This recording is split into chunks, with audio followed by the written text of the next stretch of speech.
ایک شخص کہتا ہے میں جہاز سے اترا اور کسٹم سے گزر کر ٹیکسی لینے سٹینڈ کی طرف چلا۔ جب میرے پاس ایک ٹیکسی رکی تو مجھے جو چیز انوکھی لگی وہ گاڑی کی چمک دمک تھی۔ اس کی پالش دور سے جگمگا رہی تھی۔ ٹیکسی سے ایک سمارٹ ڈرائیور تیزی سے نکلا۔ اس نے سفید شرٹ اور سیاہ پتلون پہنی ہوئی تھی جو کہ تازہ تازہ استری شدہ لگ رہی تھی۔ اس نے صفائی سے سیاہ ٹائی بھی باندھی ہوئی تھی۔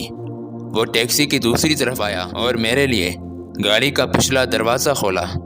اس نے ایک خوبصورت کارڈ میرے ہاتھ میں تھمایا اور کہا، سر جب تک میں آپ کا سامان ڈگی میں رکھوں آپ میرا مشن اسٹیٹمنٹ پڑھ لیں۔ میں نے آنکھیں میچ لیں۔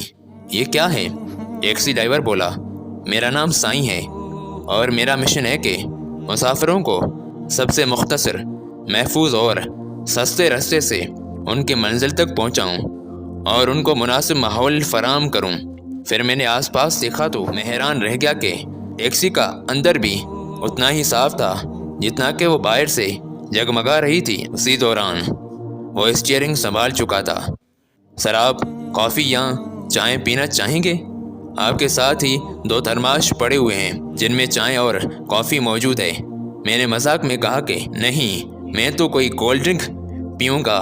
وہ بولا، سر کوئی مسئلہ نہیں، میرے پاس آگے کولر پڑا ہوا ہے، اس میں کوک، لسی، پانی اور اورنج جوس ہے، آپ کیا لینا چاہیں گے؟ میں نے لسی کا مطالبہ کیا اور اس نے آگے سے ڈبہ پکڑا دیا۔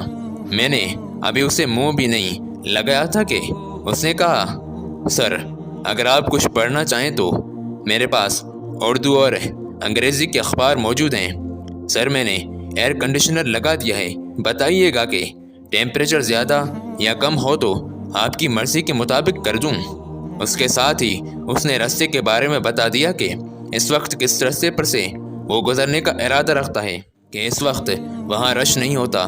پھر بڑی پتے کی بات پوچھی، سر اگر آپ چاہیں تو راستے سے گزرتے ہوئے میں آپ کو اس علاقے کے بارے میں بھی بتا سکتا ہوں، اور اگر آپ چاہیں تو آپ اپنی سوچوں میں گم رہ سکتے ہیں۔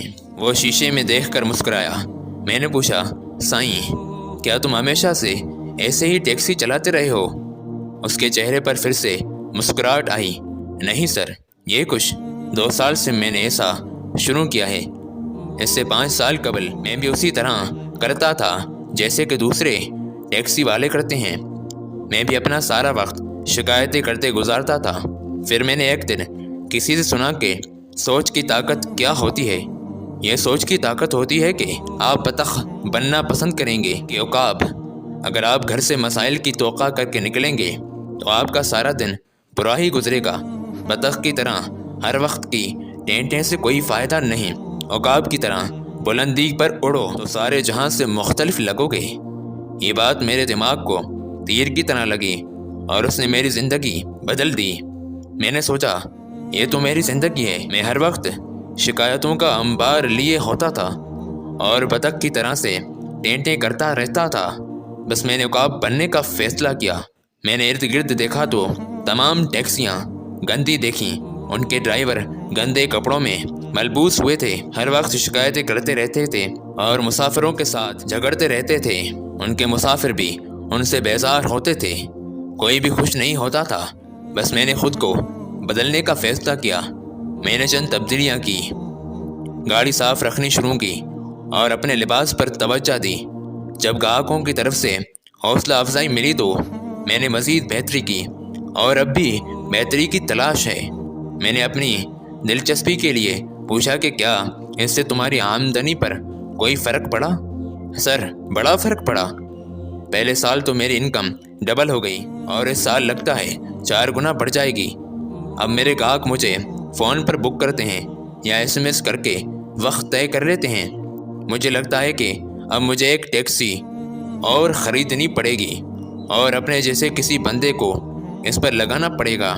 یہ سائیں تھا، اس نے فیصلہ کیا کہ اسے بطخ نہیں بننا بلکہ عقاب بننا ہے۔ کیا خیال ہے اس ہفتے سے عقاب بننے کا سفر شروع نہ کیا جائے؟